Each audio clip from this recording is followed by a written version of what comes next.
Hi everyone, and welcome to my channel. My name is Paris, and I'm the author of the Magi trilogy. Now, this isn't actually a physical copy of my book. I painted it, and today I'm going to be painting my second book, Illusion of Fear. This is my paint setup. It's just at my desk, and I use a piece of cardboard to protect the desk.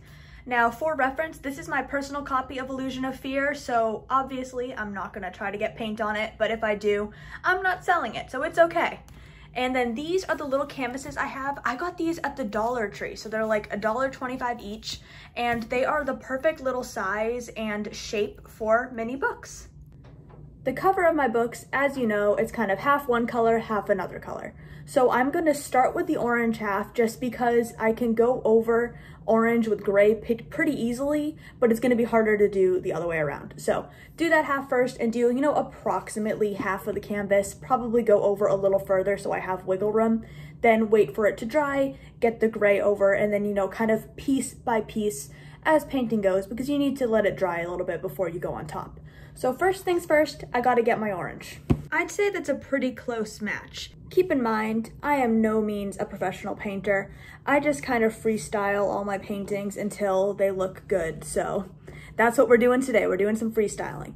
Just doing a solid background layer. I'll let it dry a little bit and then do the gray on top. Now I have to get like the wisps of the aura, so I might not let it fully dry before I do that. Like I said, I'm kind of just freestyling this and we'll see how it turns out. But so far, I'm happy with the coloration on the canvas. It looks a bit like Illusion of Fear.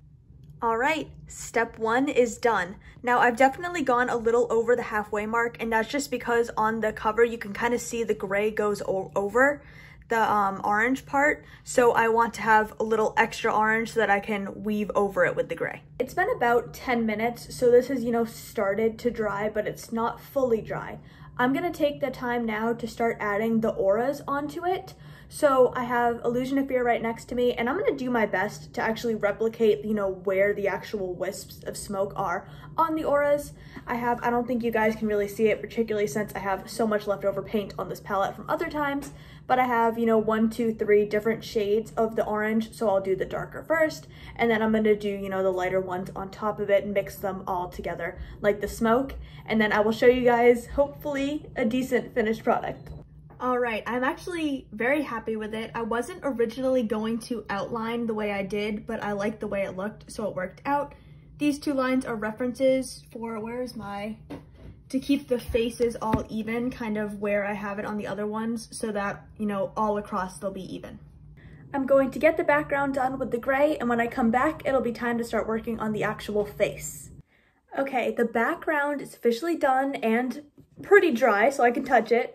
I have it here. Now these two dots are kind of just in reference to where Rose's face is, so that, if I have all of them in a line, they'll all be even. So I am gonna pencil out a little more of an outline, but what I need to do now is start getting just the background, I guess the color of his face on there. So I need to match it to this kind of, this is skin tone, whatever the darkest part of his skin tone, and like I did before, I'll stack some of the blending of the lighter colors around where his just eyelids are and his nose, etc. And then I'll have to get darker again for the eye socket.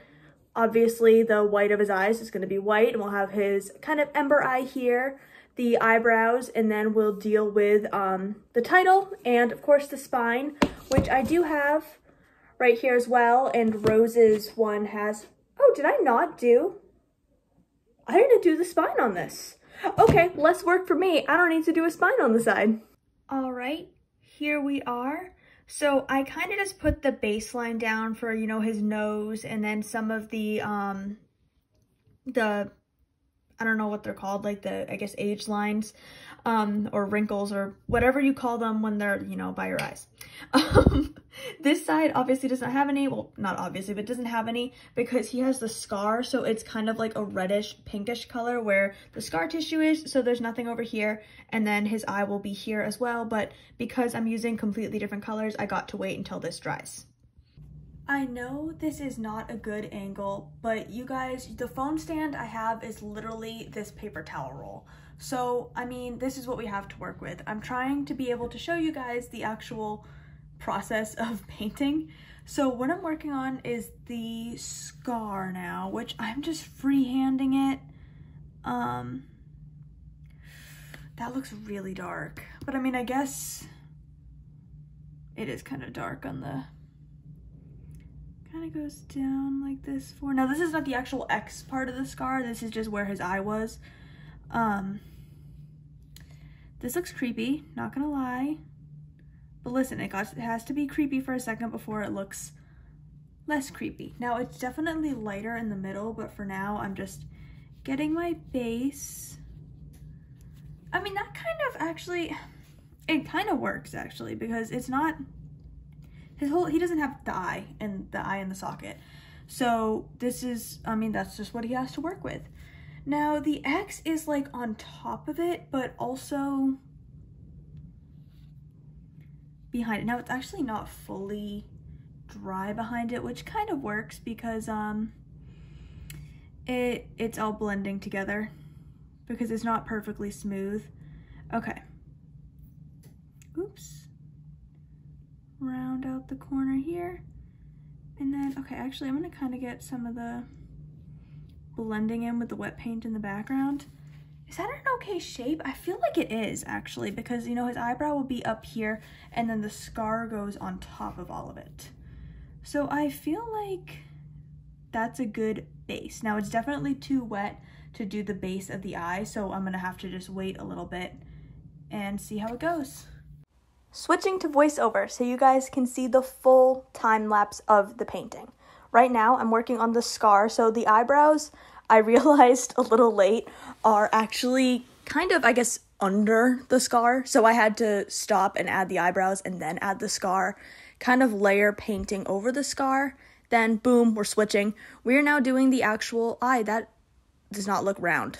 Roundify it, Paris. The next order of business is getting the actual, I guess, burning ember part of Brenton's iris in place. So right now I have just the plain orange base, and I have, you know, this eye is actually done, so I only need to do the embers one time. And I'm just using my smallest brush here, and I'm gonna do my best to make it look like embers. Once that dries, I'm gonna add the black for the iris. And then Brenton has very hooded eyelids, so I'm gonna, again, do my best at making that look like it, because right now he really just doesn't have any eyelids and it's a little creepy. So we're gonna fix that. To get the ember look, I really just dotted on the gray in different kind of sizes based on how the iris looks on the cover. Then I added a little more of a lighter orange around to make it glowy.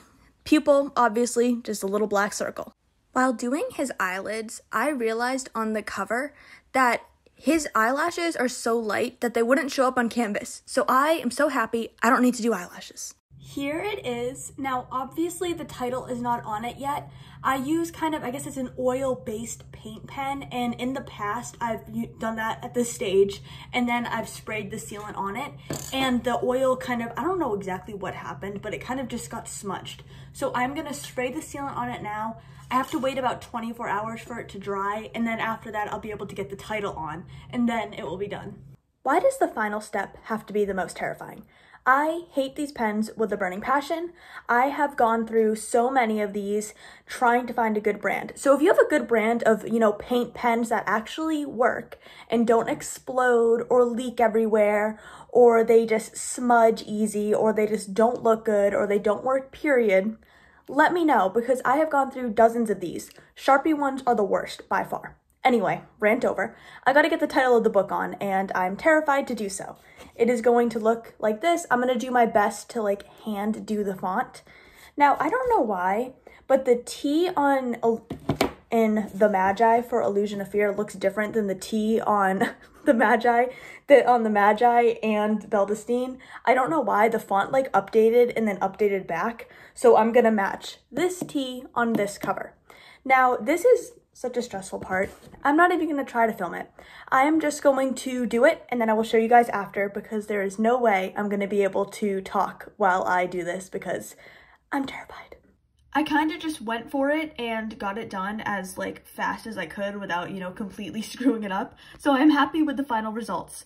I know there's a little bit of a glare on the canvas right now, just in case this gets at all drippy, because sometimes it does because there's like oils in it or whatever the chemical reason is for that. I'm gonna wait to actually lift it and give you guys a better angle, but for now, here it is.